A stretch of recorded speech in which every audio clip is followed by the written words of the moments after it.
coming back to Justice Yahya Afridi and wrapping it up, کہ Justice Yahya Afridi یہ سب کچھ کیوں کر رہے ہیں؟ جیسے منظور علی شاہ کو انہوں نے ADR جو آلٹرنیٹ ڈسپیوٹ ریزولوشن ہے اس کا بھی انہوں نے ہیڈ بنا دیا، اور انہوں نے بنیادی طور کے اوپر اب جیسا کہ اب آپ سے شیئر کیا ان ججز کے ساتھ بھی جن کو مسئلے مسائل تھے ان کے ساتھ بھی بیٹھ کر ان کی بھی دل سوٹے کیے، ان کی بھی بات سنی، ان کا دل ہلکا کیا. تو بنیادی یہ ساری کہانی جو ہے اس سے آپ کو ایک اپروچ ڈفرینٹ نظر آ رہی ہے. اور وہ اپروچ ڈفرینٹ کیوں ہے؟ کیونکہ جسٹس میرا تجزیہ یہ ہے کہ جسٹس یحییٰ آفریدی سے پہلے جو ایک ہمارے چیف جسٹس تھے ان کی بھی ظاہری بات ہے پشت پناہی کافی اسٹرانگ تھی، جس کی وجہ سے وہ جس طرح کی باتیں کیا کرتے تھے، مگر جو طریقہ کار انہوں نے اپنایا اور ان کی جو شخصیت تھی وہ لوگوں کے ساتھ جو تھے گھلتے ملتے، اپنے آپ کو بہت ہی کوئی وکھرا سخاب کا پر لگا ہوا سمجھتے تھے اپنے کیا کہتے ہیں ہیٹ میں. تو انہوں نے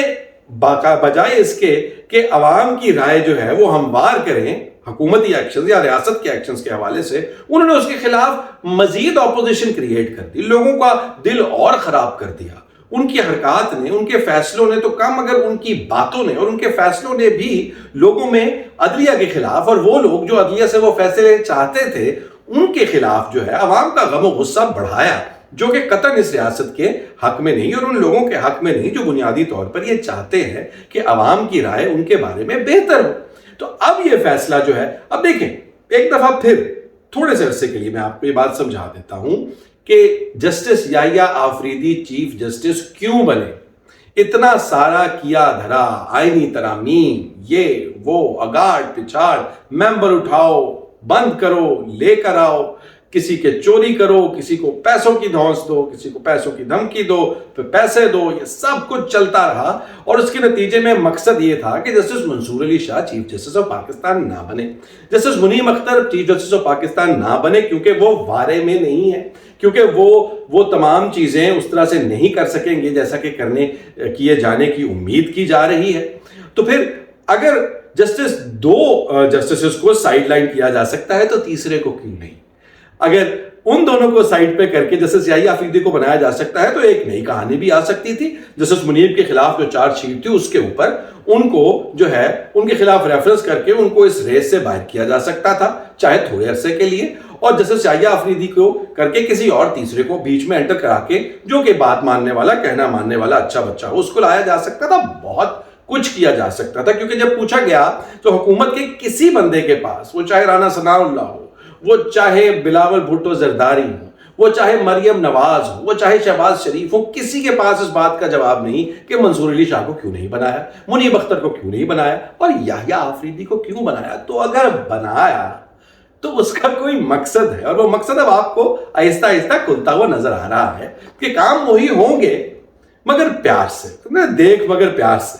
تو وہ دیکھیں گے ان سارے معاملات کو، کریں گے تقریباً وہی جو ان سے امید کی جا رہی ہے ریاست کی جانب سے، مگر وہ اس بار ایک پولیٹیکلی فیوریبل ماحول کریٹ کریں گے، اور جو کہ وہ کر رہے ہیں. وہ جسٹس منظور علی شاہ کی طرف بھی دوستی کا ہاتھ بڑھا رہے ہیں، ایک آلو برانچ ایکسٹینڈ کر رہے ہیں، ان کو عہدے دے رہے ہیں، ان کی عزت کر رہے ہیں، ان کو عزت دے رہے ہیں، جسٹس منیب کو واپس لے کے آ رہے ہیں. تو عدلیہ کے بیچ میں جو ایک سینٹیمنٹ جو تھا ان فورسز، ان طاقت کے ایوانوں کے خلاف جو بن گیا تھا، ایک ڈویژن جو کریٹ ہو گئی تھی، عدلیہ کا جو فیصلہ ہے 12 جولائی والا،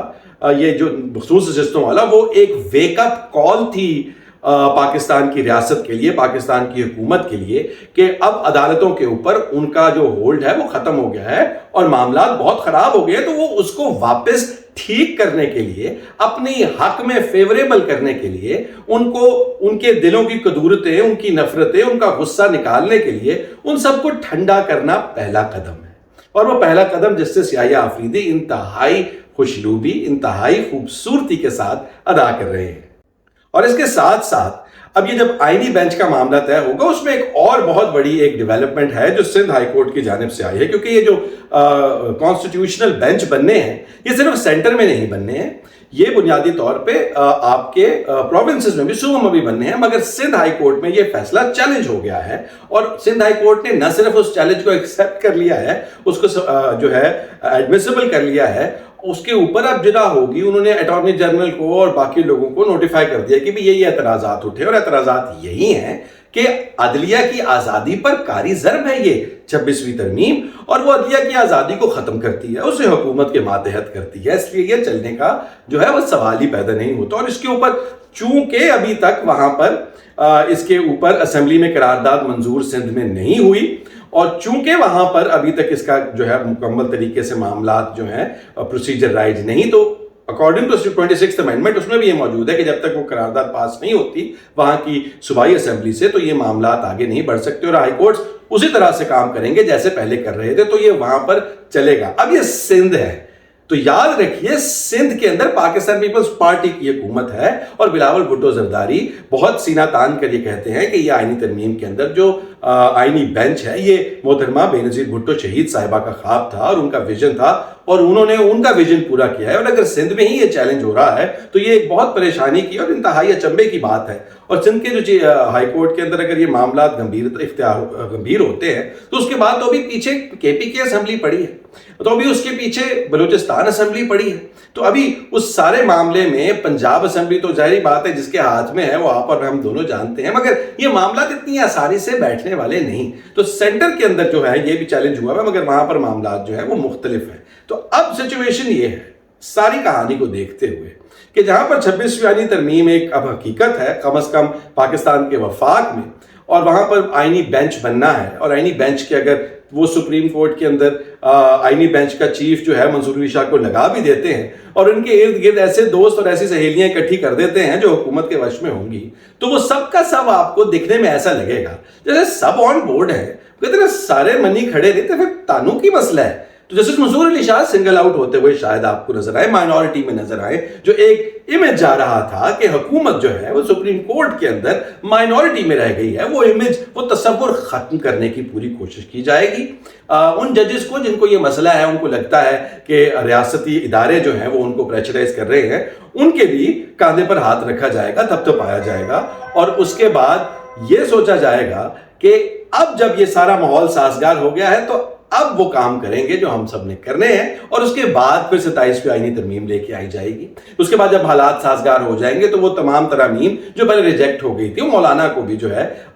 پچارا جائے گا، معاملات جو ہیں اب ٹھنڈی کر کے کھانے کے موڈ میں ہیں وہ لوگ۔ لیکن اس سب کے باوجود جاتے جاتے آپ کو ایک چھوٹی سی جسے کہتے ہیں ایک شرلی چھوڑ کے جاتا ہوں کہ ہمارے ایک انتہائی اہم سورس ہیں جن کی ہمارے سے بات ہوئی، اور انہوں نے ہمیں کچھ ایسی بات بتائی کہ وہ یہ کہہ رہے ہیں کہ ڈیڑھ مہینہ رہ گیا ہے حکومت کے پاس۔ اب یہ بات تفصیل سے کیا ہے یہ میں آپ کو کل کے ولاگ میں بتاؤں گا۔ چینل کو پلیز سبسکرائب کیجئے اور ہماری اگلی ویڈیو کا انتظار کیجئے۔ اپنا خیال رکھیے گا اور نظر کے دھوکے سے بچیے گا، چیزوں کو سمجھ کے آگے بڑھیے۔ ٹیک کیئر، اللہ حافظ۔